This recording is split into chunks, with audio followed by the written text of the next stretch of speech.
You can see the screen, all of you. Yes, ma'am. So we are dealing with principles of diagnostic microbiology. Okay, your second unit is principles of diagnostic method microbiology. This involves about everything which deals with diagnosis. Okay, everything which deals with diagnosis. Diagnosis involves collection of sample. Diagnosis involves first. It is like a stepwise process. It is a protocol of things. So it involves first step is sample collection. Okay, first step is sample collection. Then it is a transport, how it reaches the laboratory, or and then it is the diagnosis part, like what are the different methods used for diagnosis. Okay, so the different parameters which are to be considered is depends upon the biological specimen. Depending upon what stage, what clinical stage it is, you're collecting the biological specimen. Then optimal moment of collection. Okay, which time it has to be collected, and when it has to reach laboratory. You all understand, no? Like if there is any delay in reaching the laboratory, so it affects the sample quality, it affects the sample standards. So there is a particular time to collect it, and there is a time to, so that it reaches the laboratory. Okay, then collection procedure. How do you collect it? We know that it is like for blood sample it is different, for urine sample it is different, for CSF it is different. Then if you have to take your sputum sample, it is different. So there are different procedures for collection of sample. And how much quantity is required for the test when you if you all have gone for a blood test or not, I don't know, but that is the basic thing which everybody gets done. So it is the quantity, how much. Sometimes they take, sometimes 2 ml is enough, sometimes 5 ml is enough. I mean, they need 5 ml if you have to do multiple tests. Okay, so the quantity, you have to determine the quantity. So it is the clinical stage of the biological specimen, it is the time to be collected at what time, then it is the procedure, what is to be followed. This involves instruments which have to be sterile. Okay, and then how much quantity is required for the tests. Now, other factors which are responsible are the age. Okay, the age of the patient, the gender of the patient, ID if it is any. Hmm? If they are inpatients, so they have an ID. Okay, and then you need to know the disease onset, when it was, when did you start with the infection. This is in case of a disease. Okay, this is not your general blood sugar test or BP sugar test, not for all that. It is for diagnosis of any disease. Supposing it maybe malaria, maybe tuberculosis, maybe cholera, maybe pneumonia, or maybe anything. Okay, any kind of disease. So in those cases, typhoid also. So it is, you need to know the patient history. If it is done in a hospital, they keep the patient's history also. So they need to know when is the onset of the disease. And about the, you need to know about the type of the specimen to be collected. Okay, which, what is the specimen you require. You require urine sample, you require blood sample, or you require CSF sample if it is infection of the meninges. Okay, in case of tuberculosis, if it is infection of the meninges, they collect, you don't have to collect the blood, you, they will be, I mean, you collect blood also, but you have to collect the CSF sample. What is CSF? What is CSF? Prashant? No idea, ma'am. Cerebrospinal fluid. Yes, cerebrospinal fluid. Okay, it is present in your brain. So, in case of any infection in the meninges is your brain. So, in that case, you have to collect the CSF sample. Okay, so it is there is a protocol for collecting those samples. Procedure, how to do it. Then, of course, I said time of collection, then time of shipment, storage, etc. These are the factors. If the sample is being collected somewhere and it has to be brought to the laboratory, the transport factors, they come into picture. And of course the data and the time and all. Then depending on the source. Okay, so depending on the source, which specimen you are collecting. So you're collecting blood sample or CSF sample or urine sample. contaminated collection sites. Now, some are sterile collection sites and some are contaminated collection sites. Okay, sterile collection sites means under these you get the blood, you get the CSF, that is from the spinal cord. You will be taking this, then the urine sample. Then contaminated. In these cases, you need some. In some cases, you need the feces for testing. In some cases, you need the nasopharyngeal secretions. In some cases, it's pus and some vaginal secretions. Okay, so these come under the contaminated collection sites. Specimens from sterile collection sites which may be contaminated during elimination. Examples: sputum and urine. Okay, so urine maybe like by the when the during the time of collection it gets contaminated. Okay, so these are sites of sterile sites, but when you collect it there are chances of getting contamination. Okay, that is in case of urine and sputum. Now, most often referred specimens, like generally what are the specimens which a laboratory gets for tests. Okay, any diagnostic laboratory or research laboratory, when what kind of samples they get. They get some secretion. If it is biological, it is secretions or excretions or tissue samples or organ fragments. Okay, these come under biological samples. And sometimes you have food samples from food industry also, or some hotels also send samples to check contamination. Okay, so you get food samples for color microbiological tests. Then you get pharmaceutical products and cosmetics also. Pharmacy, they have to keep a check always that their products are not contaminated. Okay, same happens in case of food industry. They have to keep a check always at every point. It is checked in a pharma industry or in a food industry. At every point they do microbiological examination to check if the samples are contaminated or not. Okay, then environmental samples, you all know we need to see water pollution, air pollution, soil contaminants. Okay, whatever the microorganisms are present, if you want to check soil sample. So in those cases, it is environmental samples will have water, air, soil. These are pharma products which need get microbiologically tested. Cosmetics also have to be checked microbiologically so that they don't cause any further problem. Hmm? Or else for cosmetics, if it is contaminated with some organism, you can imagine what will happen when you use it or when you apply it. So cosmetics also have to be tested microbiologically for any presence of any organism. Then food samples. Then all these biological samples, that is secretions, excretions, or tissue or organ fragments. Getting it, Betsy? Are you understanding, Betsy?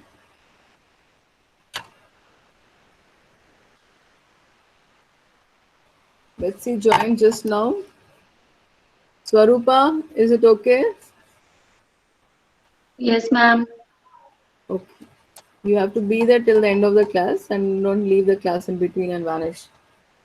Okay, ma'am.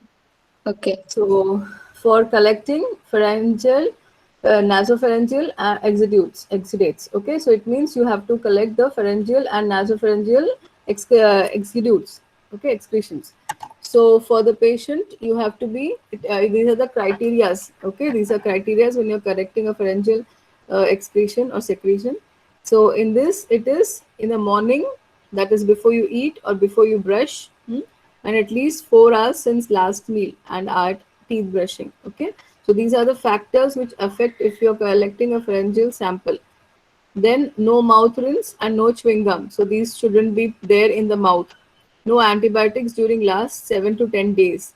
So all these factors will affect the sample. Okay, if you have taken food or if you have brushed the teeth, or if you have eaten something, or if you have a chewing gum in your mouth, or those mouth rinses, you know what are mouth rinses. Okay, then Ma'am, antibiotics. how food will affect the sample, ma'am? The food also has organisms, no? Whatever food you Okay. eat, they also it is not thoroughly. It is not, you can't say it is not have any organism present. So whatever organism or any contamination through food, water, anything. So all this will occur if you are taking a pharyngeal sample. They will contaminate. No, it will not exactly match with the what it should be. Okay, so it should be at least 4 hours for the meal. Or chewing gum or mouth rinses or antibiotics should be like last 7 to 10 days. It shouldn't be used. Or if they have been using antibiotics, this will show wrong results. No pharyngeal exudates. And for the medical staff, they have to wear these. This is the precaution for the staff who is collecting the sample: face mask, gloves, protective lab coat. We know all this because of corona. We are aware of many things now.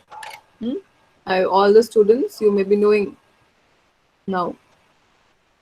So how do they collect this pharyngeal exudates? We'll be discussing about every sample, how do they collect and how do they proceed with. Okay. So when you're taking a pharyngeal exudate, okay, it has to be a Dacron or rayon swab. So you can see a swab. Throat is swabbed in the area of the tonsils. Okay. So this is the area of the tonsils where they swab. You know what is a swab, no? This is called as a swab. Swab, tonsils, posterior pharynx plus lesions if any. Okay, so the swab sample is taken from the tonsils part, posterior pharynx plus lesions.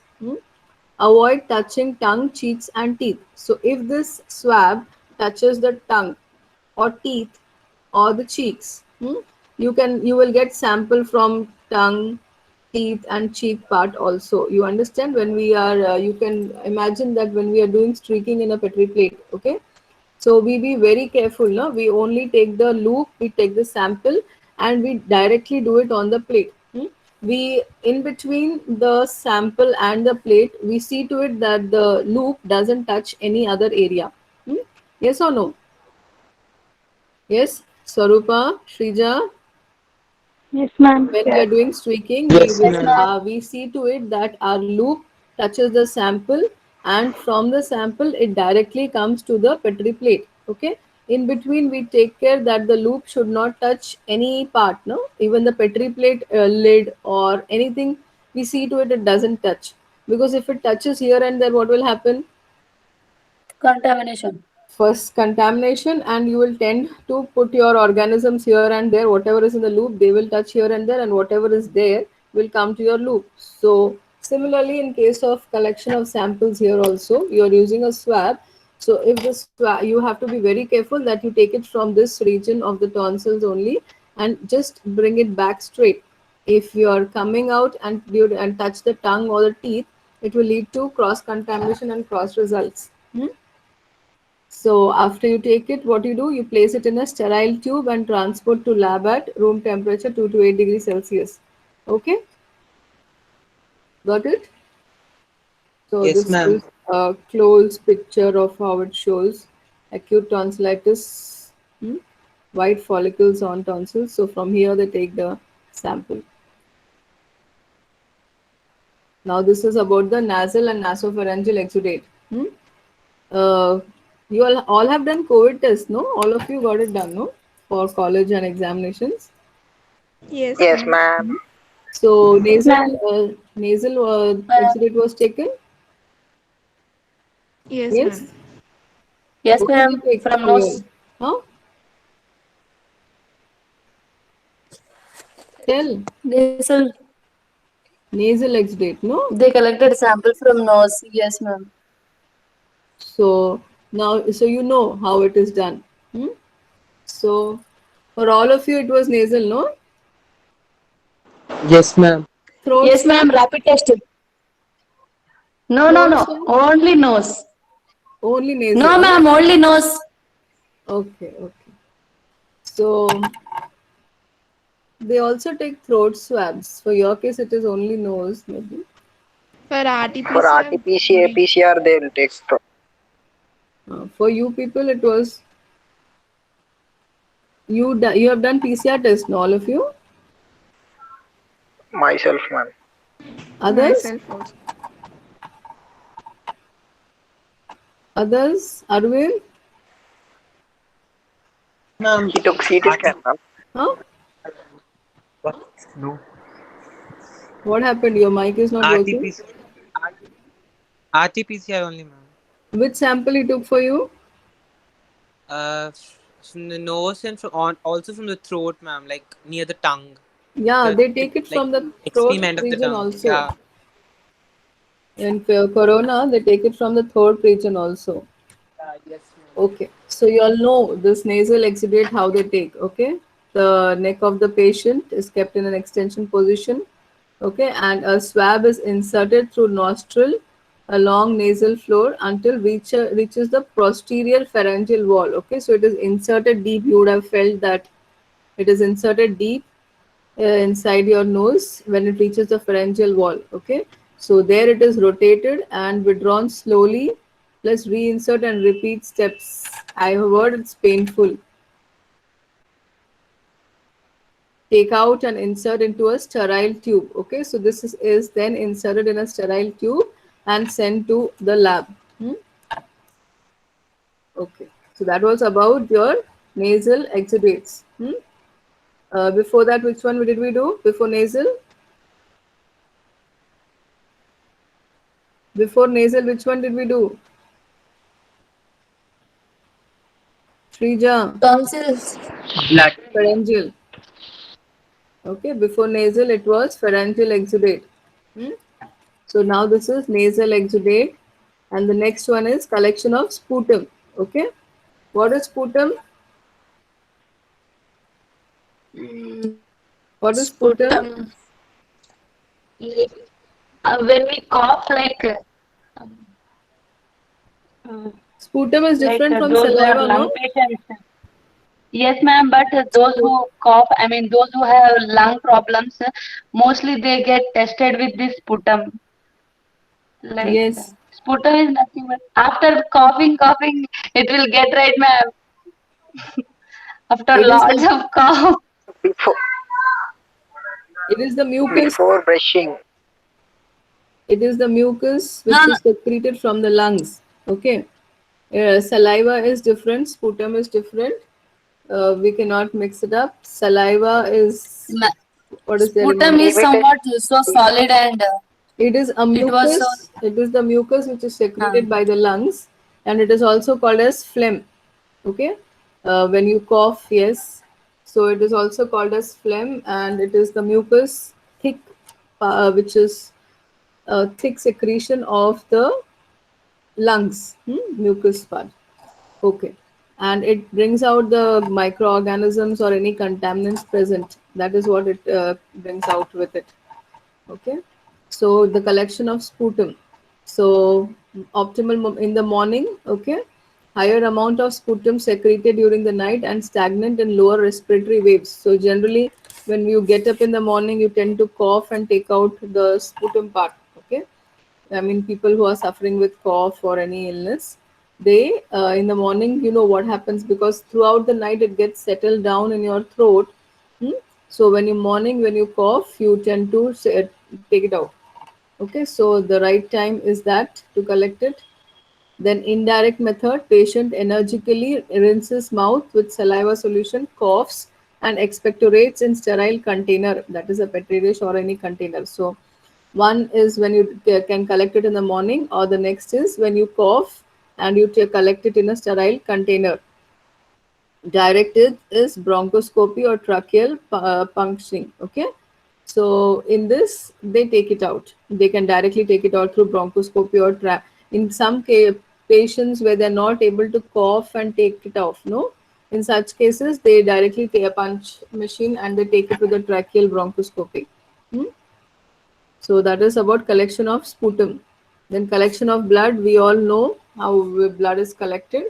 But in case of culturing, if you have to do culture, then it is collected in culturing containers. One is for bacteriological, one is for serological. Serological, for purposes, you collect it in a tube. For bacteriological culturing, you directly collect it in a culture tube. Hmm? So this is in blood collection of hemocultures when you're culturing it. So blood injected in two sets of sealed bottles containing liquid culture medium for aerobic and anaerobic bacterial growth. Okay. So it will be directly collected in two bottles. One will be having for aerobic, one will be for anaerobic. So this will be liquid culture medium in which the blood culture can grow. This is called as hemoculture. Hmm? Got it? Shiba, is it clear? Yes, ma'am. Okay. So here in this case, you directly collect it in those bottles which have the culture. One for aerobic, one for anaerobic. Mm. Now, when you collect this, a PPE suit, everybody is aware nowadays. Mm. Why do we wear PPE suit? Personal protection. To protect yourself from the infection or the patient or whatever. The person who is collecting, the diagnostic person who is there for collection of sample has to wear the PPE. What is the full form? Personal protection, something like that. Personal protection equipment. Yeah, it is the personal protection equipment. Okay. So, and thoroughly wipe skin with antiseptic. During 3 hours, draw blood by vein puncture from up to three different sites at 1 hour intervals. Okay, so at 1 hour interval, they are collected from the different sites, around 5 ml blood per bottle. Okay, after drawing the blood, dispose of the syringe needle and attach new sterile needle. You know this. Then disinfect the cap of each culture medium bottle and inject 5 ml blood into the bottle. Okay. So the caps are also disinfected so that there is no so that it doesn't give you any cross results. Okay. So this is how blood is collected for hemoculturing. They have shown here how to collect the sample. These are the two bottles. Okay, these are the two bottles which have the medium for growth. One is for aerobic, one is for anaerobic.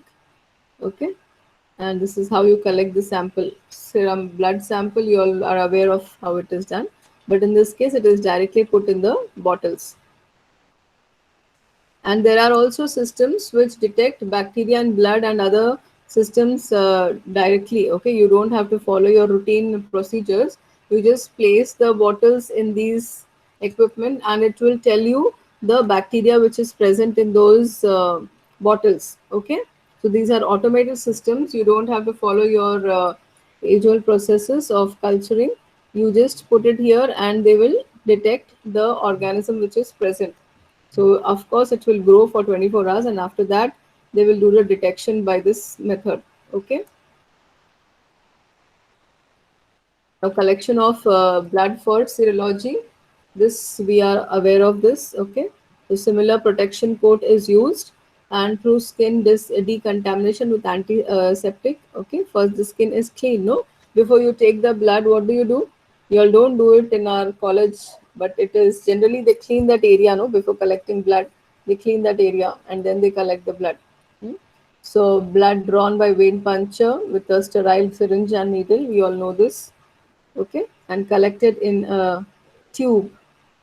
Blood drawn by vacuum into tube containing clot activating substances. What do you all add? What do we add in college? So that it doesn't get clotted. EDTA, ma'am. EDDA. What happened? Swarupa, Shrija. We add EDTA in the Eppendorf first and then collect blood so that it doesn't get clotted. Then Clotted. huh? Separation of serum. You know this. You have done this in college. Okay, so these are the needles, and this is how they collect the sample. You know this. Then collection of pus. Okay, so pus also you all know what is pus, no? It is the white blood cells or microbes or from cell debris which come out after a wound. So how do they collect it? It is cleaned and disinfection of the skin.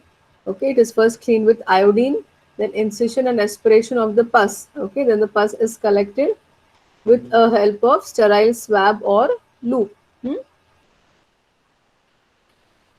Got it? So what are the samples you have done till now? Pharyngeal Arvind, blood, loudly. Collection of pharyngeal blood, nasal, sputum, and pus. pus. Okay. Now it is the collection of stool. Collection of stool. It is done in a disposable stool collection containers. Simple or with a transport medium. So the container can have a transport medium, or it can be collected just in the tube also, which prevents overgrowth of Enterobacteriaceae but preserves viable enteric pathogens. Okay, so there will be a these are the containers where you can directly collect the sample, or it can also have the transport medium into it. So the transport medium, what it will do, it will prevent the overgrowth of Enterobacteriaceae. So it will prevent any more growth of an ant. It will also preserve the pathogenic organisms like Salmonella, Shigella, and Vibrio. If they are present in the sample, they will be preserved with the help of this transport medium. Carry-Blair medium is the transport medium, which is non-nutritive medium. Okay, you don't have to supply nutrients so that they multiply more, but it is just a minimal medium, transport medium, which will protect the organism and also prevent the growth of Enterobacteriaceae. Then urine. Okay, we know there are containers in which you can collect the urine sample. So it is generally done in the morning. Okay, they say the morning first urine is collected, the first ejection is collected so that it has the organisms, you get it rightly at that stage. Okay, clean urogenital area, eliminate first flow, collect middle flow in the sterile container. Okay, so the middle flow is collected in a sterile container and then sent to lab at storage at 2 to 8 degrees Celsius. Okay. Then collection of cerebrospinal fluid. Cerebrospinal fluid, I told you what it is. It is present in the cerebrospinal fluid present in the Brain. brain. What happened in between your sleepover? It takes so much time to tell. Okay. So it is done by so they inject the spinal cord. They don't inject the brain. They inject the spinal cord because CSF is also present in the spinal cord. It moves from there to the brain. So it is lumbar puncture. They call it as lumbar puncture of the spinal cord. So patient lies on the side, knees pulled up, and chin tucked downwards. So you have to collect from the spinal cord. The patient has to lie down. Okay. Then the back is cleaned, disinfected, okay, and with the person is injected with local anesthesia. You need to give local anesthesia because you're injecting the spinal cord. Spinal needle inserted into lower back area. Okay, properly positioned, CSF pressure measured, and sample collected in sterile tube. Needle removed, area cleaned, and bandage is placed over the puncture. Okay. Got it, all of you? How do they collect the CSF sample? Yes, Is it ma'am. clear? The person has to lie down. Okay. Then you have to clean the area, the back. Then the spine. You have to give local anesthesia because you're injecting in the spinal cord. You have to give local anesthesia. Then they insert a needle into lower back area, and they take off the Ma'am, local CSF. anesthesia means what kind of, ma'am? It will be a low dosage one. Okay. Means The alcohol, dosage will ma'am. be, huh? Alcohol. Not alcohol. Why alcohol? It will be anesthesia with a low dosage. Okay. Because it is just for an injection case, it will be a low dosage one in the lower part of the back spine. Then collected, and then after you collect, what you do, the needle is removed and the area is bandaged. Okay. Wherever you do the puncture site. So it is a bit painful. CSF collection is painful. In what cases do you do CSF collection? When do we do CSF collection? I told you all. When do we do CSF collection? Lumbar puncture. Huh? What happened? You are speaking so slowly today that I'm not able to hear. When do we do CSF collection? Lumbar puncture, ma'am. Huh? Lumbar puncture. Loudly, Arvind, I'm not able to hear. When there's a lumbar puncture, then they do the CSF collection. CSF we collect when Spinal there tap. is any infection in the brain. Okay, meninges, I told you, no?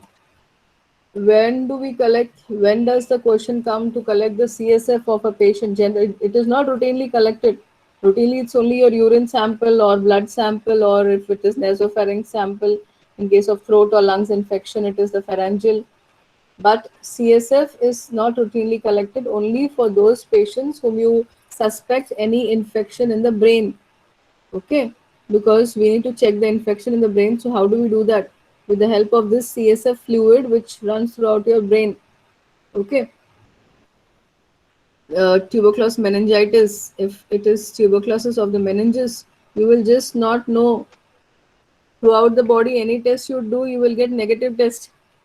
You take your blood, it will give you negative test. You do anything, it will give you negative test. You will not know why the patient is suffering, what is happening to the patient, you will not know. Okay, unless you take the CSF of the sample and check that, you will not know. And no, it, as CSF is not generally collected, it is not suggested also. Generally we do this routine test, blood, urine, pharyngeal, and you don't get results. The patient is still suffering. It is actually very bad, tuberculosis meningitis, because the symptoms will be very common. Cold, cough, only it will be there. Cold, cough, fever, cough also on and off, only it will be there, and the patient will keep on deteriorating till the last stages. You don't get to know that it is tuberculosis only unless you check the, because it has to strike the doctor that you have to check the CSF. If he checks the CSF, only then you get some infection in the brain. Only then you, it is very important for right diagnosis, Only when it is diagnosed properly, you can give proper medication. Diagnosis is a most important part. uh, I don't know you'll understand or not, but it is very important. Unless and until a patient is diagnosed properly, uh, he cannot be treated. And unless you treat him with proper medication, you cannot cure the patient, which leads to the death. Very young people also, because you, if you're not able to predict, if you're not able to come to a conclusion what infection it is, you cannot give proper medication. And if proper medication is not given, the patient dies. Okay, so diagnosis is very important part of medical microbiology, or or medicines, or everything is based upon diagnosis. Medication comes later, the doctor comes later into picture. Okay, medication, doctor, therapy, everything comes later into picture. The first and the most important thing is diagnosis. It has to be diagnosed correctly. As I told you all, when you're collecting the sample, you have to be very careful that it should not touch any other part. You have to just collect the sample, because if it touches any other part, it will give you cross contamination. If one cross contamination leads to one wrong medication. Okay, so diagnosis is the most important of the whole treatment procedure. Then till here it was about sample collection. Okay, we have done sample collection of different parts. It was pus, CSF, blood, urine, then Ma'am, pharyngeal. function of CSF in general. CSF is the Function of fluid which CSF. runs in your brain. It runs in your Function. brain. Yes, as it has nutrients also. Okay, but it is the most important fluid which runs in your brain, in the meninges. Okay, so it is sterile, but after collection only it can get contaminated. Okay, so after collection, it is the transport part. How do we transport it? So we know how to we have discussed this. So it is about the sample transport. So it has to be in a transport media. Okay, and I've just discussed with you the transport media does not is non-nutritive, but it protects the organism from multiplying further and or those which they can deteriorate. Okay, so it prevents them, like I discussed in part of stool. Okay, in stool we have discussed just now. So it prevents the overgrowth, overgrowth of Enterobacteriaceae, and it preserves the enteric pathogens. So that is what is the role of transport medium. Okay, and then packaging. Of course, the packaging and transport system maintain the sample as similar to its original state. Okay, it should be maintained in the original state till it reaches the lab. Then packaging and transport system regulations prevent contamination. You have to prevent contamination, infection of healthcare staff and the environment. So it should not happen that you're carrying the sample from one place to another and you're spreading infection. Okay, so it has to be immediately sealed, it has to be closed immediately. So you should not contaminate from your collection stage to the lab. You shouldn't be contaminating the environment. Okay, so it has to be packaged properly in a transport system. So these are the different tubes and plates which are used for transport. So this is in case of stool, I showed you those containers, containers, and this is in case of these tubes for blood, we know, and sometimes it is put on the Petri plate immediately. And these are the bottles for collection. Okay, so this is those like transport medium. In this transport medium, you directly put the sample. Okay, so that they preserve the quality of the sample and the sample doesn't get deteriorated till it reaches the lab. So there are mediums in which you can directly put the sample. Now this swab also is put into this container so that it is not contaminated further. Okay. Then the transport packaging of biological samples. So it is packed in a 3-layered container. So triple packaging of biological samples, the outer box, the inner container, and the sample container. So it is, you can imagine how carefully it is packed so that it doesn't contaminate the environment or surroundings. So first is the outer box, then the inner container, then the actual container, sample container. So the outer box is usually cardboard or whatever, closed system, labeled to whatever it is. Then inner content is waterproof, resistant to pressure, usually plastic, securely closed by lid. Contains additional materials to absorb shock. Okay. In some cases, they have ice packs also. The sample container is surrounded by ice packs also to maintain the temperature. Okay. Then comes the inner sample container, which has the tube or the plate inserted in the inner plastic container, wrapped in above mentioned shock and fluid absorbent materials. Okay. Then it also has the document. This box will have the document of the sample details. Is sealed plastic bag inserted in outer box and stick to its exterior. Okay, so this is how the sample is transported from the sample collection place to the laboratory in a 3-layered packing boxes, outer box, inner container, and sample containers. Okay,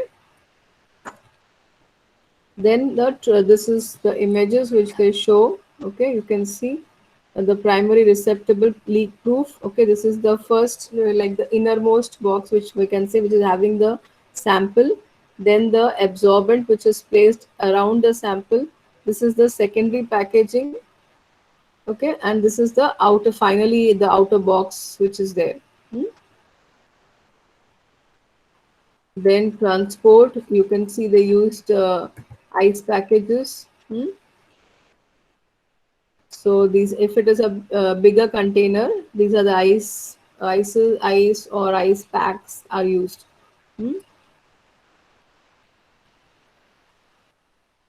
Then coming to diagnosis. So till here it was sample collection. How do we collect the different types of samples?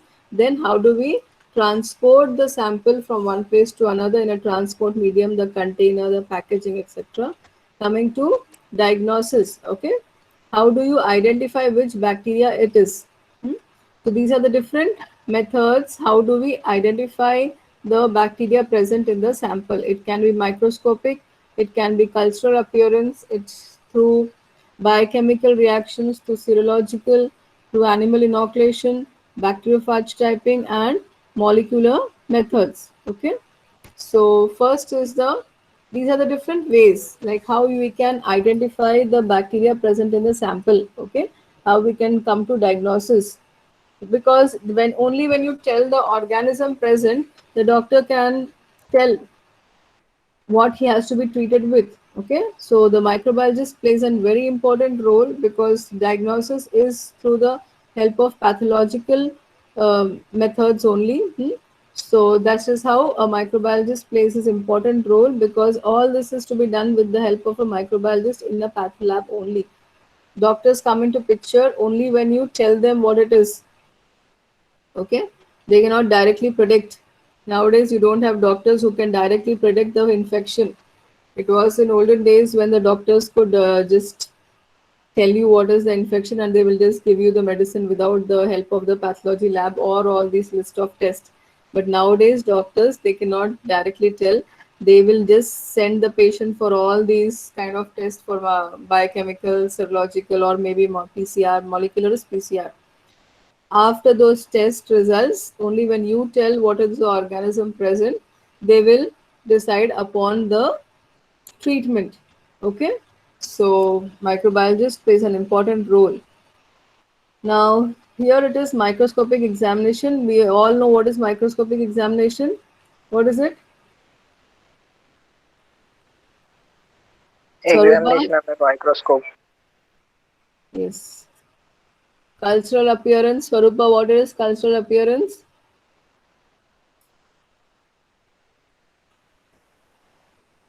Swarupa, Ma'am, what is cultural appearance? appearance of microbes on the culture. So that is after growing, no? After you grow the sample only, you can see the cultural the observances, okay, cultural appearances of how the organism appears. Microscopic is when you do it when you do staining and observe under the microscope. Okay, you have to do staining and observe under the microscope. Okay. Then comes the biochemical. What is biochemical reactions?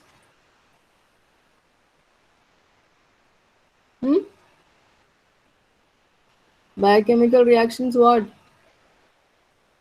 Metabolic reaction. Huh? Little loudly if you'll say, I'll be able to hear. Carbohydrate fermentation. Carbohydrate fermentation. And your catalase, amylase test, whatever you all do, no? Biochemical test. Also, IMVIC comes under biochemical test. IMVIC you all have heard about? IMVIC you all have heard? No, I think. Ma'am? IMVIC test. Indol, methyl, red, bogus Yes, Prosker, ma'am. No. Yes. citrate. You all have heard this? Shiba, Yes, ma'am. क्या हो गया Shiba today? Battery down? No, ma'am. It's so slowly you're speaking that I'm not able to hear. Okay. Phone problem, ma'am. Everybody's phone problem, I think. Okay.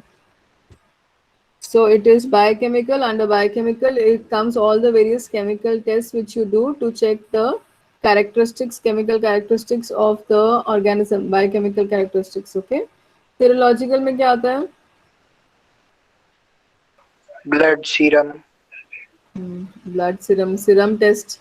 Serological test is when you do the serum test with you do for identification with the help of antigen antibodies. Okay, that comes under serological test where you use the serum to diagnose with the help of antigen and antibody present in the serum. Okay, then animal inoculation, bacteriophage, molecular methods. Okay, these molecular methods, all you know this.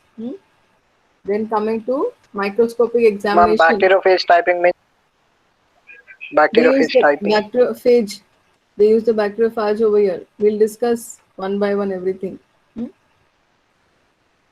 Okay, ma'am. staining, what happened? Your break time, huh? No, ma'am. No. Ma'am, Ah, ma'am, up to 1 o'clock class will going on, ma'am. yes. Till 1 o'clock. Ma'am, in my phone no charging, ma'am. Okay, 5 minutes you charge and join. Ma'am, no power, ma'am. Yesterday full rains here, so yesterday onwards no power, ma'am. Here, seriously, I'm saying, So till what time your phone Bye is bye. going to run? ma'am. If I It want to, I will make screenshot and I will send you, ma'am. I have only 2%. I'll 2%. sustain, ma'am. Where phone will switch off, I will be there. After that, please give me attendance, ma'am. Please. So only Ma'am, 2% you of your continue the phone. class, ma'am. Yeah, I'll continue the class. Okay, ma'am. Okay. So microscopic examination, it has, we are aware of these gram staining, acid fast staining, fluorescence staining. Okay. So here it is, gram staining. You have done this. Acid fast is done for Mycobacterium tuberculosis and leprae. Okay, Mycobacterium leprae. Because yeah, have you heard about acid fast staining? Yes, ma'am, but forgot. It is done in case of Mycobacterium only because it has mycolic acid present in the cell wall. Okay, the amount of mycolic acid present in the cell wall is very high. So they do not get decolorized when you add acid, like H2SO4 is added, but they do not get decolorized after adding acid also. So they are called as acid fast. It is a name given to these mycobacteria specifically because they are acid fast bacteria.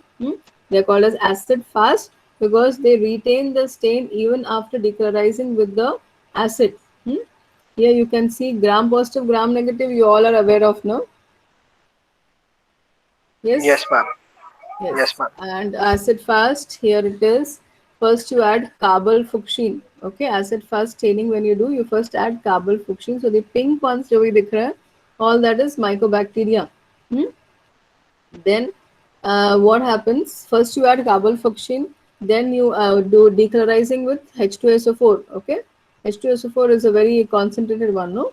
So even after decolorizing with H2SO4, they do not decolorize. They do not decolorize and they retain the primary stain, that is carbofuchsin.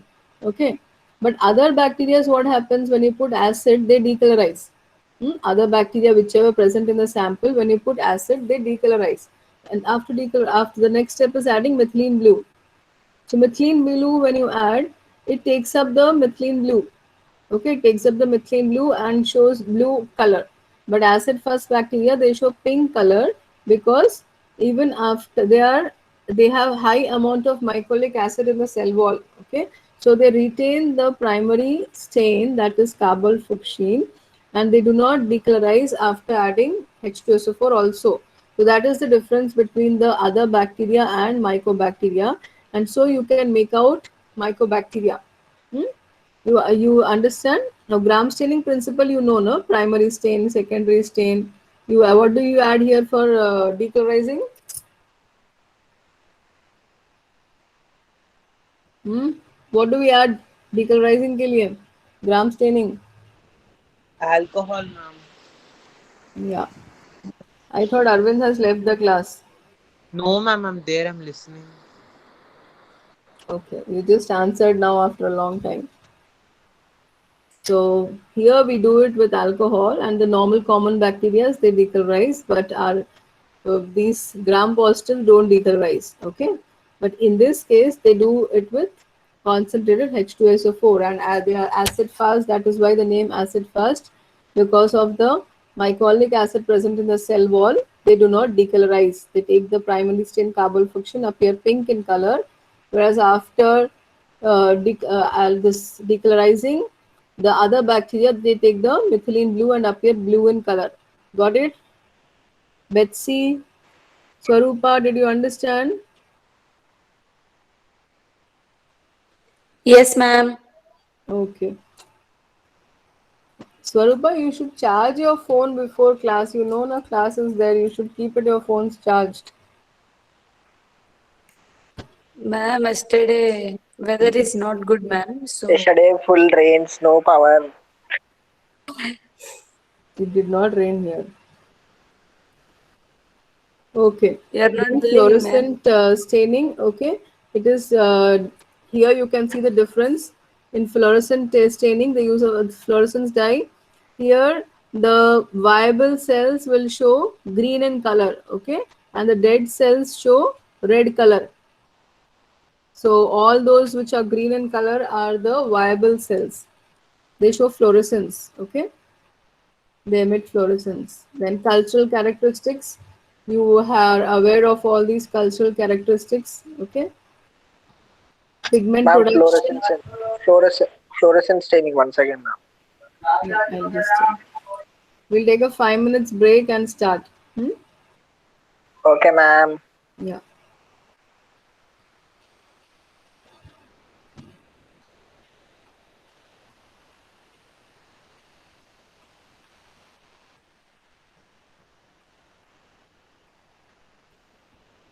Ma'am, Hmm. difference between microbiology and medical microbiology in MSc level? Now you're asking me. Like after the class. Okay. Thank you, ma'am.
Are you all back? Yes, ma'am. Yes, ma'am. Yes, ma'am. Yes, ma'am. Swarupa is there. Left. Akshaya. Akshaya, you're there in the class. Yes, ma'am. You didn't answer anything since then. No talking. Just listening, ma'am. Just listening, huh? Okay. I hope you understood everything which was taken till here. I was not aware you're there. Collection of sample, transport of sample. Ah, yes, ma'am. Okay. So now we are doing about how we can do the different tests to diagnose the bacteria in the laboratory. Okay. Okay.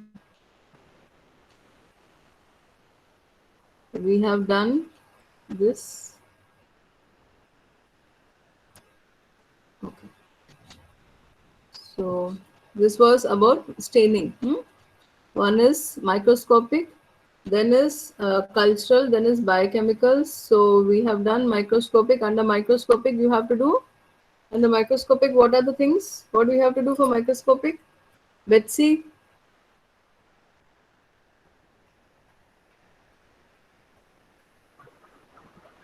Say that again.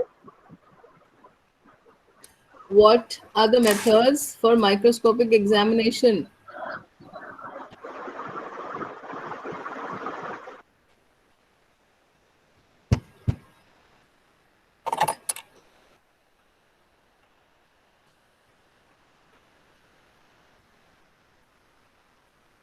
Betsy, Yeah, I'm here. I'm just trying to you're there. what you meant by that. Yeah, I'm just trying to understand what you meant by that. Microscopic examination. The method is not being able to put it under the microscope. Putting the slide in the microscope, is that It's not clear. What are you talking? It's not clear. adjusting the hello, can you hear me now? Yes, yes. Tell microscopic examination. Yeah, is that putting the slide in and then adjusting the lens? Is that correct?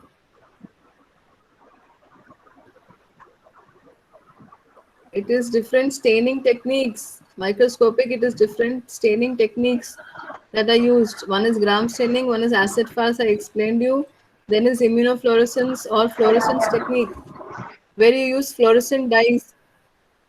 Okay, in fluorescence techniques, you use fluorescent dyes. The organism, they absorb the dye, okay, and emit light. This is the fluorescent technique. You fluorescent technique is also you apply in PCR. No, after you doing PCR, you have added which? What do you add in PCR? We have not done PCR, ma'am. You have not done PCR. You have run the gel, no? Gel run Yes, करके ma'am. But transilluminator you have observed, no? Yes, ma'am. We'll yes, add a ma'am. dye to it. What do you add? Ethidium bromide you add. Yes, ma'am. Ethidium bromide. What that because of that only you can see, no, that DNA you Bands are are able. visible. The Bands are bands are visible because of the absorbance. Ethidium absorbs light and emits radiation, fluorescence. Okay, so this fluorescence is in case of viable cells, they show green color fluorescence, whereas in case of dead cells, it shows red. They appear red. Okay, so you add Which a dye, fluorescent dye, ma'am? fluorescent dyes are added. Okay, it can be Name of ethidium fluorescent bromide, dye. acridine. Okay, so those dyes, when you add these viable cells, they show green color, they absorb light and show fluorescence, emit fluorescence. Okay, and in case of dead cells, they appear red in color. So here you use fluorescent dyes. Then cultural characteristics. So here for cultural characteristics, you do What do you do for cultural characteristics?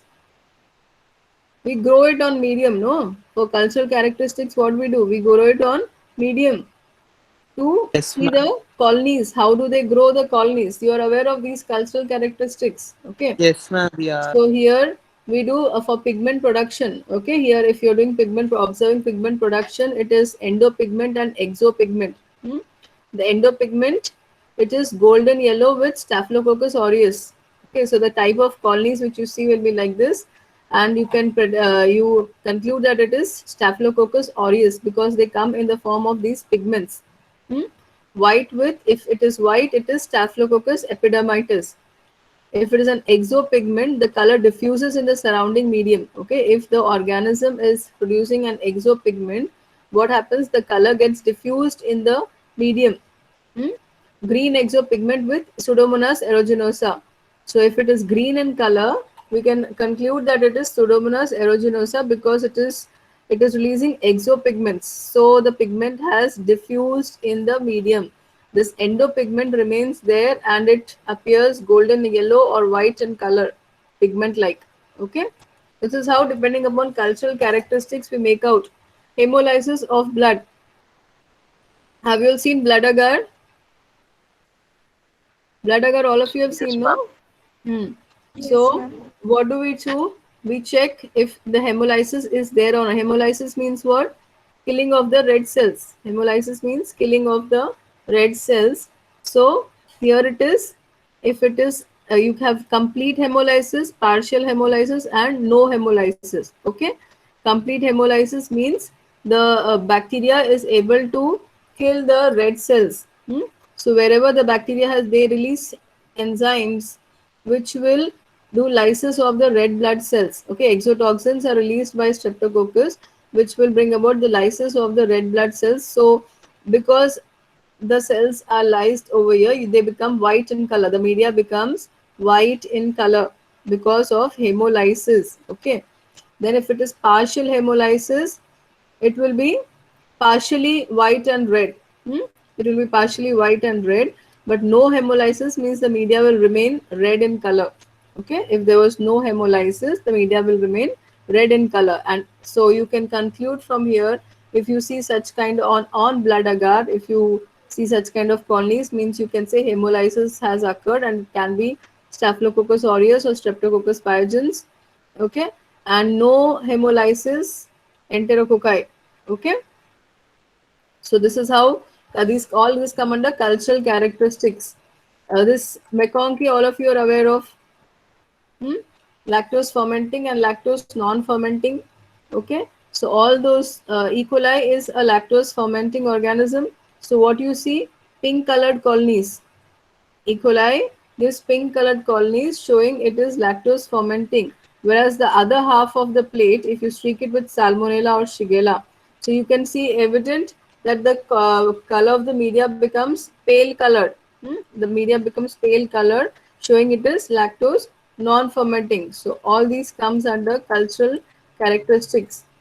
Then biochemical tests, as I discussed with you, biochemical test is all about the, if you're studying about the biochemical reactions of the organism, and then you conclude, you do all these tests and then you conclude which organism it can be. You have to do sugar test, you have to do indole, you have to do urease test, oxidase test, catalase test, coagulase test, DNase and gelatinase test. Okay, so these are the list of tests which come under biochemical. Also, MVIC comes under biochemical.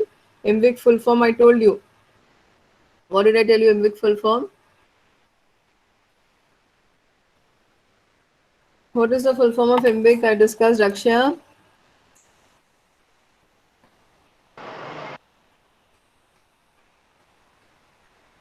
What was it?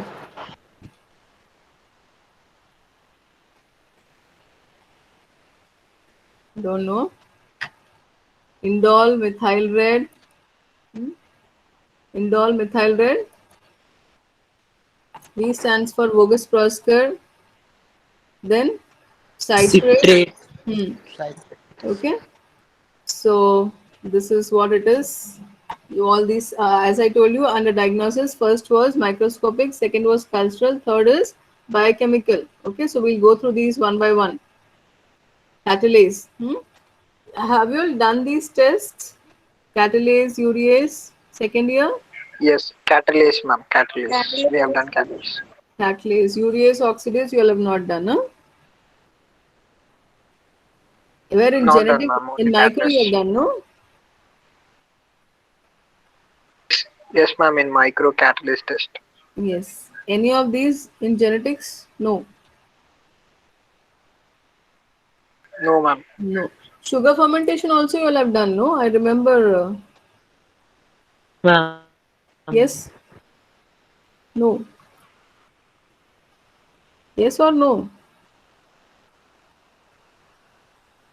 Sugar fermentation have you all done? Like we take tubes with glucose, fructose, lactose. Yes, ma'am. We did, We have done, ma'am. ma'am. You have We done, did. no? We did. Yeah, I have you to. check the fermentation of various sugars. You inoc 4 tubes, glucose, lactose. You can take sucrose, mannose, anything, and then you inoculate. Carbohydrates. Yeah, yes, you have done. So sugar fermentation and carbohydrate fermentation you do. We inoculate the tubes with like 4 tubes you have done with E. coli, then 4 tubes with salmonella, then 4 tubes with pseudomonas. So different organisms we do and check the different sugar fermentations with of that organism, like E. coli 4 sugars, salmonella 4 sugars, pseudomonas 4 sugars, like that. So you have done this. Catalase you have done, you say, so is used to differentiate between staphylococci, catalase positive, and streptococci, catalase negative. Okay, so this is how it is. Hydrogen peroxide is added, and you remember what happens? Positive test. I think I only got it done for your catalyst test The last year. bubbles will come, ma'am, for the Yes, Yeah, ma'am. positive test there's a because of the precipitate like hydrogen bubble peroxide. formation Yeah. showing the production of No, yes, catalase. ma'am. I think you Okay, so only this told the test for us. smear a colony of, or we take the culture on the slide, we put H2O2. Last year I have done this practical with you all. Yes, ma'am. Yes, Yes, ma'am. ma'am. Yes, this was the last one we did, I think.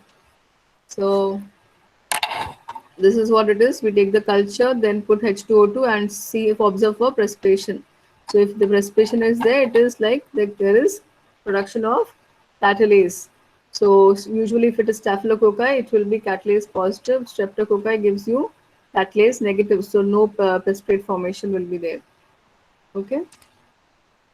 Then coagulase is used to differentiate between Staphylococcus aureus from coagulase negative staphylococci. Okay, so here what do we take is fibrogen from the clot. We take the clot sample. Then you add coagulase. Okay, then if the clot formation is there, it is positive test. So this is about coagulase. Coagulase positive or coagulase negative. Then oxidase, okay, oxidase negative, oxidase positive, Enterobacteriaceae, the whole group is oxidase negative. And the test is used to differentiate between Enterobacteriaceae from Pseudomonas, which is oxidase positive. So you take Shigella for a sample and another one you take Pseudomonas. Okay, how do we check oxidation? How do we check oxidation? This blue color formation. Any idea? No idea, ma'am. We didn't do the test, ma'am, so we don't. Okay. Blue color, when do you get blue color formation? Under the presence of oxygen, if you add Pseudomonas. Pseudomonas. Pseudomonas gives you positive test for oxidase. Okay. Whereas Shigella, there will be no blue color formation.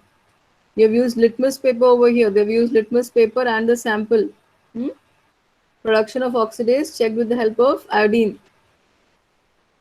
Okay. Then motility test. This is uninoculated sample. It is a negative test, positive test. So determine whether bacteria is motile or not. Generally, a motility test is also done by hanging drop method. Hanging drop method you all have done in first year. We had in theory, ma'am, but we didn't do in practice. You have it in theory, you have not done. Any idea? Hanging drop method, how do you do?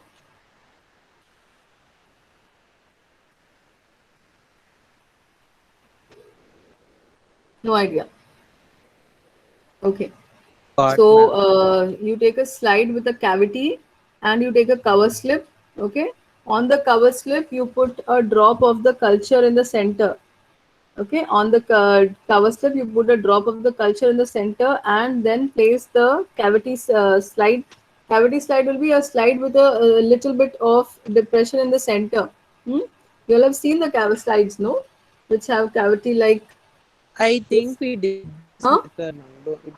I think we did Little this loudly method. if you speak, it will be better. No, I think we did this method, ma'am, but I don't clearly remember. No, we have not done it. No, we did. Don't know, ma'am. Okay. Not sure. So slide you have observed no, in our lab. Normal flat slides you have Yes, and some ma'am. slides you Yes, have a little ma'am. bit of depression curve like. Yes, ma'am. Yes. Yes. So you take those slides for motility testing, you take those slides and on a you take a cover slip. You all know cover slip no square in shape. So on that cover slip in the center you put the culture. Okay, in the center you put the culture and on the four sides you put a little bit of glue or something so that the cover slip sticks to the slide. So first you have to take the cover slip, put the sample on it in the center, then on the four corners put a glue or something. Then take the cavity slide. Okay, the cavity slide should be upside down. You place it on the cover slip and you turn it. Okay, you turn it so that the cover slip comes up. So that the cover slip comes up. And what happens because there is a cavity, the drop hangs in between. Are you all understanding? Yes, Because ma'am. there is a cavity or a depression in the slide, the culture which you have taken on the cover slip, it hangs in the center. So that is why it is called as hanging drop. Why it is called as hanging drop is when you invert the slide, the cover slip comes up and the drop of culture it hangs in the center. Hmm? So this you have to this when you observe under the microscope, you can see the organisms moving. Okay, that is motility test hanging drop method. You can actually see the organisms moving. Hmm? So that was by direct method, and this is in a medium. Okay, in a medium where it is they have taken a media, hmm, and non-motile organisms which lack flagella are usually going to form a single line of growth that does not spread into the surrounding area. Hmm. So those organisms which are non-motile, they are showing the growth by a single line, whereas motile bacteria will grow and make a hazy zone around the stab line. Okay, so this is stab. You understand? Stab, stab. You know, stab. Yes, ma'am. Little loudly. Stab. You know, we take a solid media in test tube. Yes, Prashant. Forgot, ma'am. Forgot. Yes, ma'am. Akshaya, Shiba. We have done in first year. This is in first year. Stab Yes, culture. ma'am. We take in the Yes, test ma'am. tubes rather than the petri plates. Yes, The you solid take the liquid culture. media, solid medium in test tube. Yeah. So it Yes. becomes like this. It solidifies like this. Okay. And then stab. How do you do the stab line? You take a needle instead of loop. You know the difference between needle and loop, no? Yes, ma'am. Needle instead of loop, you take a needle and in the you take sample in the needle. Okay, the edge of the needle, like you take sample at the loop edge. Here in this case, the needle edge will have the sample. So you take the sample at the needle edge and you just insert it straight. Okay, that needle will have the culture. It is inserted straight into the test tube and taken out. Okay, in the center. Like in case of loop, you do zigzag and you do different kind of We took things. the inoculating loop, ma'am. You did with the loop. Ma'am? Yes, ma'am, actually. With the loop, it will We get poked pierced. the. No, we actually poked the loop in and we did, ma'am. Oh, As per my you remembrance. have generally it is a different like loop will be separate and needle will be separate. No, you all have done that. Okay, I can't say anything, but it is generally a needle will be a straight kind of a thing. Okay, and loop has the curved thing. Needle will be a straight, okay, pointed one. So there you take the culture at the tip of the needle and you straight you take it down and you bring it out. So when you take it straight down and bring it out, what happens? You have inoculated only the center part of the tube. Okay, you have inoculated only the center part of the tube. So the organ, and you can see the growth after 24 hours. When you see, the growth also will be only in the center. If it is, generally we do E. coli and those things, no? So it is like those whitish colonies what we get, that comes in the center. So here in this case, they're showing a red colored colony in the center. But if it is motile, what happens? They say it disperses through the medium. Okay. If it is non-motile, the growth is just in center. But if it is motile, it will grow and make hazy zone and around everywhere. Okay. So you will find growth around everywhere because it was motile. Getting it? Understood? Shiba, Akshaya? What? Sai Yes, Shrija? ma'am. Shrija? Yes, ma'am. Got it? Yes, ma'am. Okay. So that is the difference between a stab and a loop. And in case of stab, you just take the needle to the center and you bring it out. So culture is only in the center and it grows only in the center. Okay. But for motility, you can see throughout the media because it has dispersed through the media. Okay. This is analytical profile index. So it is done in small tubes over here. You get a ready-made thing with the media and you just test it over here, put samples little over here, and here you can see the difference and predict the result over here itself. Okay. Then automated bacterial identification. So I told you there are automated systems.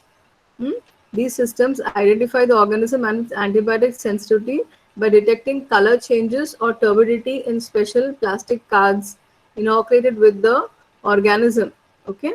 So I told in the beginning also, I showed you instruments where you just place the bottles in the instruments and after 24 hours they will detect the organism present in the media. So they determine this depending upon the color change and the turbidity of the medium which changes, and also in some cases along with the organism they inoculate the chips. Okay. Such cards are composed of tiny wells that contain substrates for detection of biochemical reactions and antibiotic sensitivities.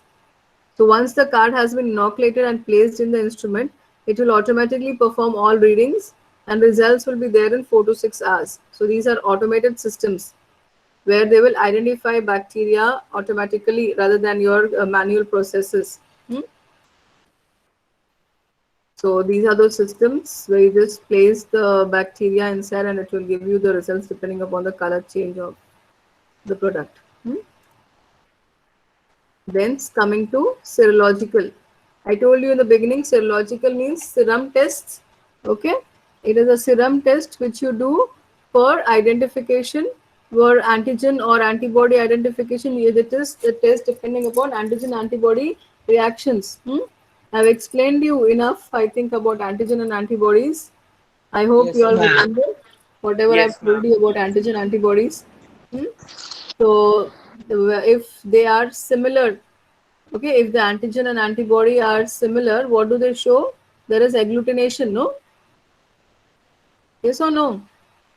Yes, ma'am. Yes, ma'am. If they are similar, you have agglutination.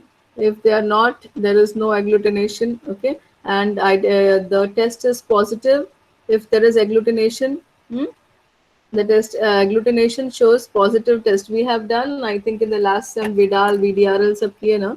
Yes, ma'am. Yes, Yes, ma'am. I remember. So Octal test and all. that is all serological test. Okay, serological means we use a serum sample and the principle is antigen antibody. The principle, the basis of the test is antigen antibody. In biochemical, the principle, the basis of was you're checking about the urease, catalase, oxidase, indole. Okay, that was the basis of the test in biochemical. In cultural, you see the cultural Presence or absence characteristics. of enzymes. Huh? Presence or absence of enzymes. Yeah. Biochemical reactions. Biochemical reactions, you're detecting the biochemical reactions depending upon the enzymes. In cultural, it is the cultural characteristics what you're studying. Okay, under microscopy, you're studying with the help of staining. Under serological, you're doing it on the basis of antigen and antibody reactions. Okay, as I've explained, your antigen antibody reactions are very specific. So they show their same antigen will bind to a similar antibody only and show agglutination. Okay, a specific antigen will bind to a specific antibody only and show agglutination. So agglutination shows positive test and no agglutination means negative test. Okay, and the examples are Vidal VDRL, which you have already done. They are all serological tests. This, you remember these tips we have done.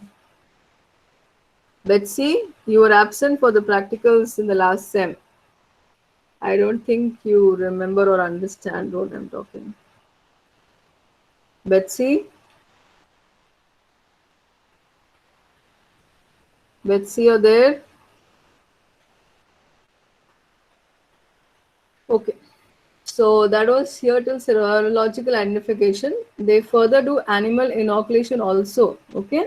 In some cases, animal inoculation is also done to come to a conclusion about the disease or the infection. So the use of laboratory animals is limited due to advancement in medical microbiology.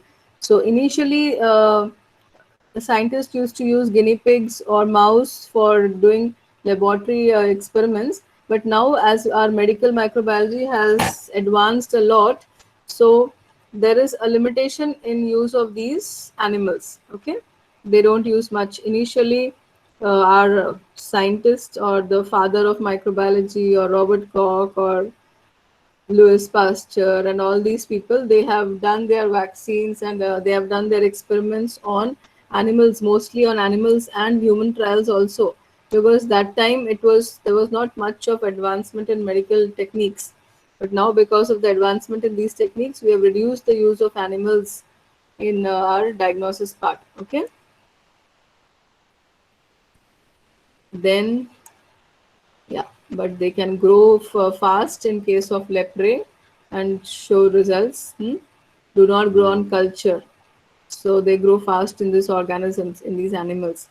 To determine the virulence factor of an organism, so if injection of diphtheria in a guinea pig caused its death, this means that the organism is toxigenic. Okay.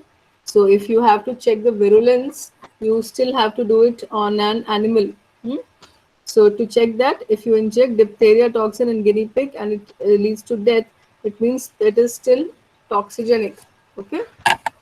Finally, vaccine we have to check on animals only.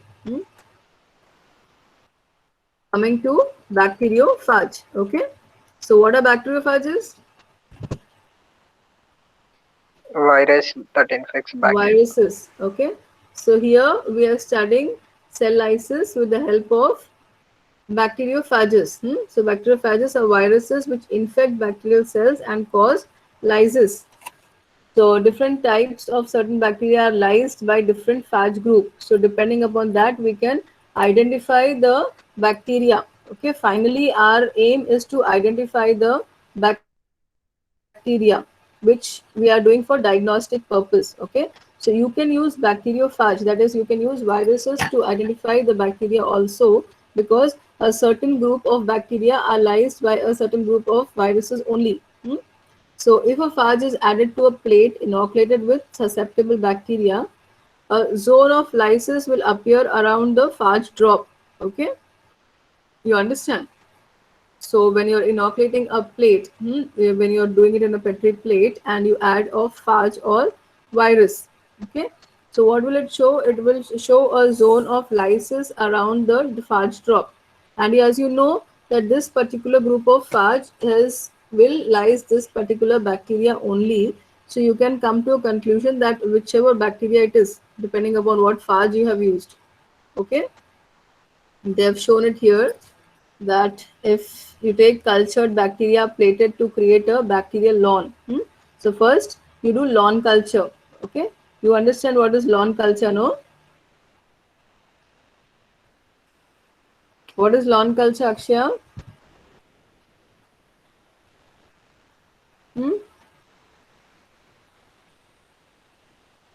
What is lawn culture?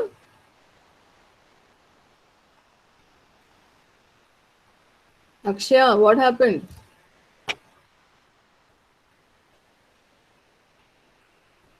Akshaya. Ma'am. What happened? You're there. What do you understand by lawn culture? Hmm? What is lawn culture? Final year, Akshaya. It is expected that you will tell me this.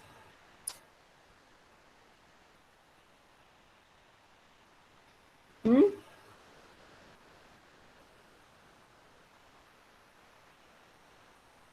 What is lawn culture? Who is going to tell me? Rija. No idea, ma'am. What they have you all now? Lawn Ma'am, culture. flooding of the liquid culture on a solid plate, making it uniform. Making it? Ma'am, I told ma'am. Hello? It is your spread plate, no? The Hello? spread plate technique, what you No, do, ma'am, we pour that the gives you a liquid lawn culture on the culture, solid, no? making it uniform. Yes, ma'am, making them uniform. Yeah, the volume is too low. You're not Yes, audible ma'am, there that's when what I I send it. So the spread plate, what you do routinely The is called signal the is not lawn proper, ma'am, culture. you're sorry. Okay, so you spread it in such a way that the growth is throughout the plate.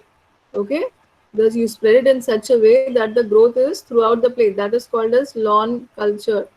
Create a bacterial lawn. Your spreading is nothing but lawn. Okay, then what do? They take these viruses, phage. They're taken 4 types: phage A, phage B, phage D, phage C. So they've spotted this. They've spotted the 4 viruses in the 4 corners, and then you can see where do you observe the lysis. Phage formation indicates host susceptibility. Okay, to phage A. So phage A, we consider that the host is susceptible to phage A. Okay, so this is how you use the bacteriophage typing. This is called as bacteriophage typing, where you use nothing but viruses. You use viruses to conclude which organism it is. Okay, to conclude which you are susceptible to which virus. Okay, that is what it is. Using viruses, bacteriophage, you use viruses. You've used 4 corners of the plate that has been spotted with 4 different viruses, and you study which the host is susceptible to which virus. Okay, clear? The next is molecular methods. Molecular methods means what? We know this. What are molecular methods?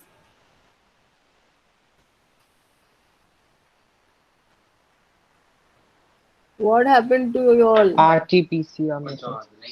So whatever PCR techniques we used, all comes under molecular methods. Okay, whatever PCR techniques we are using, all comes under molecular methods.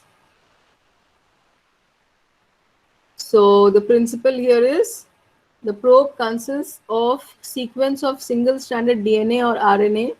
So this is what is the basis. No, when you're doing your corona test with PCR also, what do they do?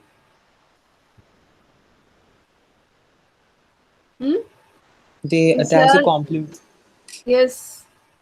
So PCR also you use the DNA of the patient, and you and what happens? There is amplification, and it is cross matched with the ladder, which will have the. And the complement You are not audible, Arun. I don't know. So complement the DNA of the probe organism which we do consists with of PCR. sequence of single-stranded DNA or RNA that forms covalently bonded hybrid with the specific complementary strand of the nucleic acid of the organism. Okay, so what if you will also have the complementary strand which will be of the target organism. Like supposing you're doing it for TB, or you're doing it for corona or whatever, it will have the nucleic acid strand for that specific organism. The probe is labeled either to radioactive substance or an enzyme. The probe which you have used will be labeled with radioactive substance or enzymes to finally read the results. Okay. PCR technique you all understand, I guess. Shiba. Yes, ma'am. Yes. Yes, ma'am. So this is the radioactive probe DNA. Here they have used the radioactively labeled DNA. Hmm? The probe is mixed with single-stranded DNA from various bacterial clones. Okay, so it is mixed with single-stranded DNA from various bacterial clones. The probe tags the desired gene by binding to the complementary DNA sequence. So if it binds to the complementary DNA sequence, and you can find out if it is positive test or negative test. Okay, got it? All of you? Molecular Yes, ma'am. is the PCR techniques. So we have covered all the techniques which are used for diagnostic microbiology. Okay, all the various techniques. Hmm? So these are all the basis of the general principles of diagnostic microbiology, whatever we have done today. Can anybody tell me what we have done today? Sample collections. Yes, different sample collections. Be a bit louder. Different sample collections. Which were the different samples? Pharyngeal, nasal, Hmm. sputum, Yes. urine, Hmm. and CSS. Stool, urine, blood, CSF. So I've showed you how to collect these samples. Okay. It was an important class. I don't know why others have missed. Then we have done about these are the different sample collection techniques. Hmm? Pharyngeal, how we collect. Okay. Then the nasal one, then sputum. Sputum, how do we collect? How do we collect the sputum part?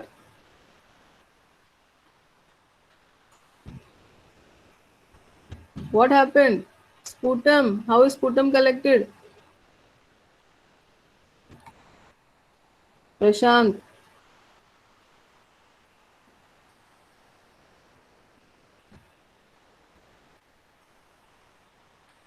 Today's class, today itself, you all don't answer.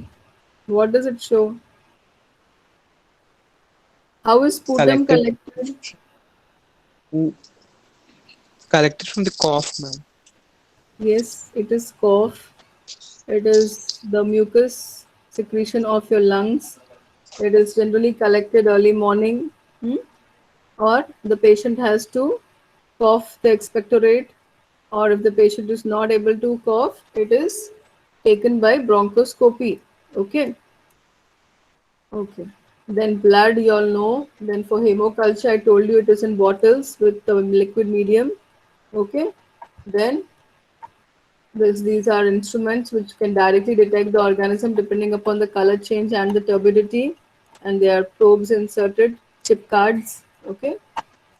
Then serological. What is serological? Serological means Serum. Blood serum, serum. Blood samples, blood plasma sample, and the collection. serum is separated. Then you add an anticoagulant. Okay. You add EDTA, which prevents clotting. Then for pus collection, okay. Then stools, I've told you, they have either culture medium, transport medium can be added, which prevents the overgrowth of Enterobacteriaceae but preserves the viable organisms like Salmonella, Shigella, Vibrio. Hmm? Then collection of urine, okay. Then cerebrospinal fluid, I've told you how it is collected from the lower spinal cord, lower back area, giving local anesthesia. Hmm? Then transport medium, I've told you all, I've explained you. They use tubes with media, transport media, okay, or Petri plates. They directly put on Petri plates or just put in tubes with transport media, or bottles having transport media. In case of swab, it is kept in a bottle directly. Then What else? Tell. These are the different methods of identification of bacterial samples: microscopic, cultural, biochemical, serological, animal inoculation, bacteriophage typing, and molecular methods. All these we have discussed today. Under biochemical, what do we have? Catalase test, Sugar rate. oxidase test, carbohydrate fermentation, sugar fermentation. Then Told man. oxidase, Catalase, carbohydrate catalase, oxidase, fermentation. urease, Coagulase, indole. coagulase. All these comes under biochemical. Also, MVIC comes under biochemical. Okay. Okay. Motility, I've explained you how we observe motility with the help of hanging drop or in a medium. Okay, by stab culture, they check if the zone of motility is in center, only growth is in center, it means it is non-motile. If it is spread throughout the medium, means it is the organism is motile. Okay. Then this is API, Analytical Profile Index. Then these are systems which can directly diagnose or detect the organism present. Then serological, I told you antigen antibody reactions. Agglutination will give you positive test. No agglutination, negative test. Animal inoculations. Okay, bacteriophage typing, where you use the viruses which infect the bacterial cell and cause lysis. Okay, and zone of lysis will appear around the phage drop wherever it is inoculated. Okay, so here they've used 4 viruses in the 4 corners. First you do spread culture, that is lawn plate technique. You grow the organism throughout the plate, and then simultaneously you put drops of the virus in the 4 corners to check the host susceptibility to which virus. Okay, which virus the host is susceptible to. Then molecular is PCR technique, where you use DNA or RNA, and you use a complementary strand of nucleic acid of the organism which you are looking out for.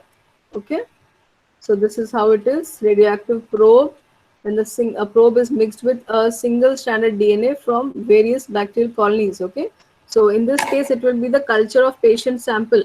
यहाँ पे they are telling you various bacterial clones, but when you are using in diagnostic purposes, it will be the culture of the patient. Okay, patient sample, and wherever it binds with, okay, it shows complementary DNA sequence, it binds. So this is how the probe tags the desired gene by binding to the complementary DNA sequence. Okay, so this is how you use the PCR or molecular techniques for your diagnosis of bacterial sample or pathological sample. Okay, I hope everything is clear to you all.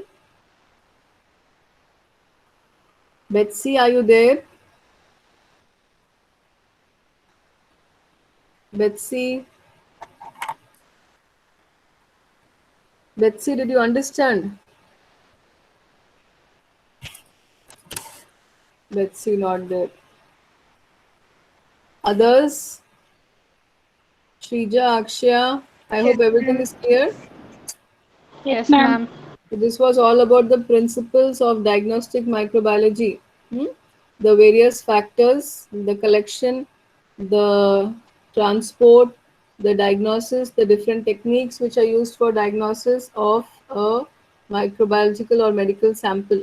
Okay, and which plays the most important part in diagnosis of any disease or any infection or any treatment. The basis is diagnosis. So this was a major part of your second unit. Okay, I'll end the class. I hope you all understood everything. Ma'am, Hmm. difference between microbiology and medical microbiology. Yes, Yeah, it is in not MS. included in the class. I will tell you. Medical microbiology, you're dealing with the diagnosis part. Okay, you're dealing with the organisms which you're studying for diagnosis part. Medical Like in microbiology. MSc, ma'am. MSc. Yeah. Let me end the meeting. I'll discuss with you.